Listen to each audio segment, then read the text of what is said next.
Happy holidays. I'm City Manager Mark Washington. I'm here with our Parks Department Director, David Marquardt. Thanks for being here today. Happy to be And here. we are at Rosa Park Circle, right in the center, heart of our downtown, in front of this beautiful tree that was lit a few weeks ago. And I want to thank Secchio Family for its donation of this 40-foot tree with 40,000 lights. And the ice rink is open. The ice rink is open. We opened up the day after Thanksgiving. It's a tradition for us to try to open at that time if the weather cooperates with us.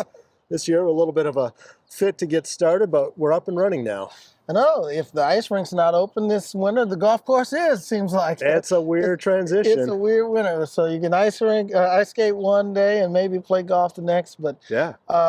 But there's a lot of things that are happening in the park system. You just gave a brief from City Commission about the Parks Millage. What are some of the other things that are happening around our park system?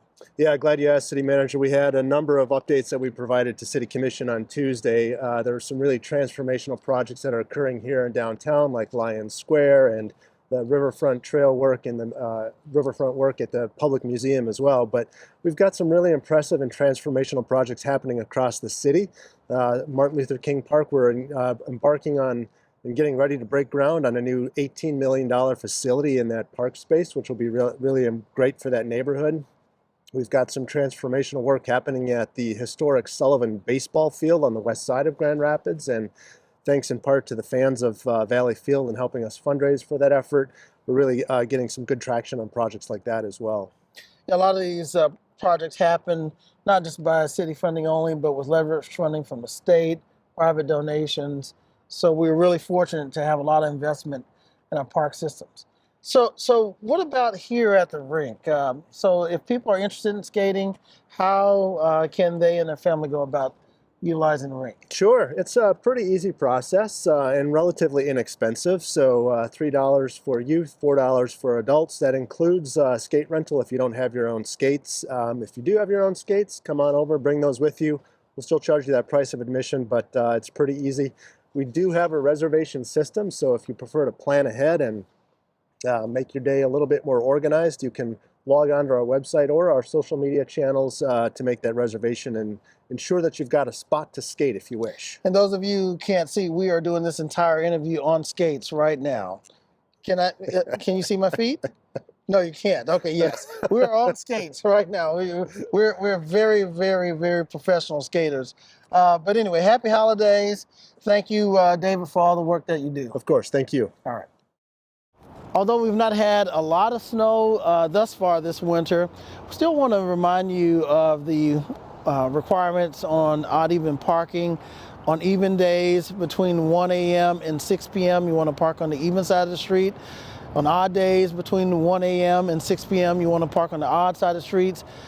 This will allow our snowplows eventually when the snow does come to get through. And so we never know, but want to just remind you, and it's still in season now. Also, we had a couple of briefings at City Commission. There was a staff briefing about our property maintenance code and the delay in the implementation of our dust wipes testing procedures. We informed the City Commission of a 90-day delay.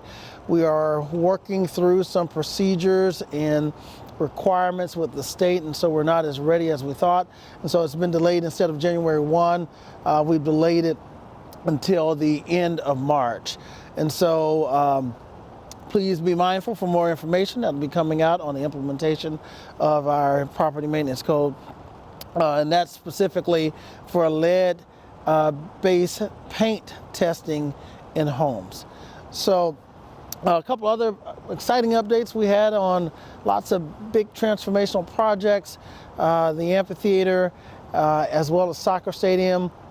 City Commission authorized some additional MOUs and agreements to allow that those projects to proceed forward, specifically with the amphitheater in combination with both Grand Action and the CAA. And the city has already agreed to relocate off of the 201 Market site to a new location to build a new public works facility that will be very transformational in itself for our workforce, allow us to better serve our community, maintain equipment better, and be able to keep the roads safe, particularly during the winter whenever there is snow on the roads. So lots of good things happening in our city. Want to ensure everybody remains safe for the holidays, and happy holidays.